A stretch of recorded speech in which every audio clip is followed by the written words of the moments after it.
No vídeo de hoje eu vou tratar de um assunto sério, um assunto importante e que muitas vezes esquecemos de considerá-lo quando tratamos da educação das crianças. Hoje eu vou falar da figura materna e da figura paterna. Quando falo figura materna e figura paterna, óbvio que a gente imediatamente já pensa em pai e mãe, em homem e mulher. Mas não é bem isso.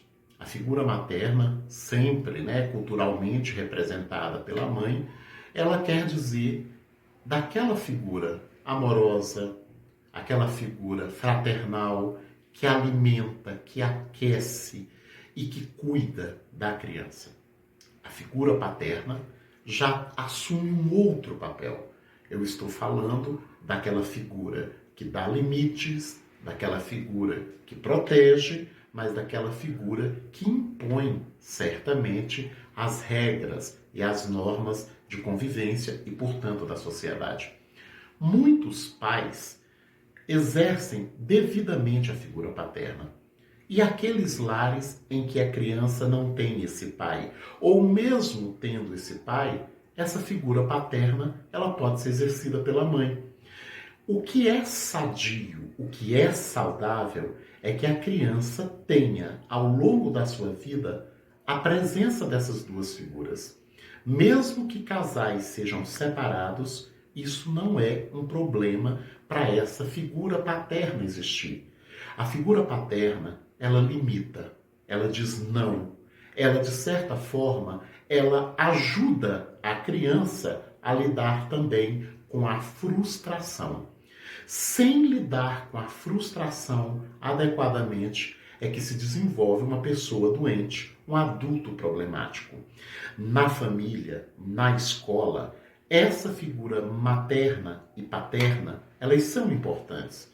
Muitas vezes, na escola, algum professor ou alguma professora também exerce essa figura paterna.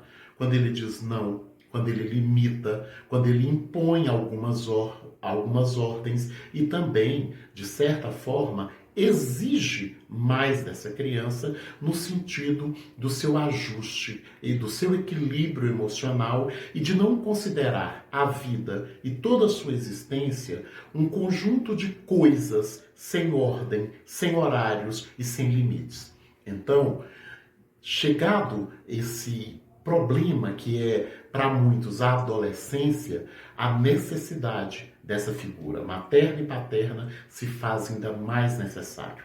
Nós temos regulações, temos normas, mas que elas são construídas desde muito pequenos. Então, entenderam? Significa dizer que até numa casa que só tem a mãe, que é quem cria os filhos, ela precisa exercer essas duas figuras, essas duas funções.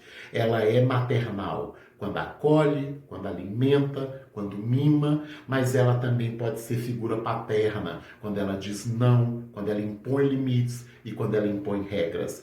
Então, amigos e amigas, entendam, as crianças, para se desenvolver, elas precisam sim do afeto, do cuidado, do carinho, mas também precisam de limites, de ordens e de respeito. E isso pode ser construído com pequenos cuidados e com a nossa atenção. E muito cuidado, vocês que são pais e que são mães que se separaram. Como eu sempre digo, existe ex-marido e ex-mulher, mas não existe ex-pai e ex-mãe. E vocês dois são responsáveis para não desautorizar o outro. Aquele limite, aquela regra colocada por um tem que ser respeitado. Se você começar a desautorizar o marido ou a mulher, essa criança vai perceber o jogo e ela vai manipular vocês dois. Até o próximo vídeo e muito obrigado.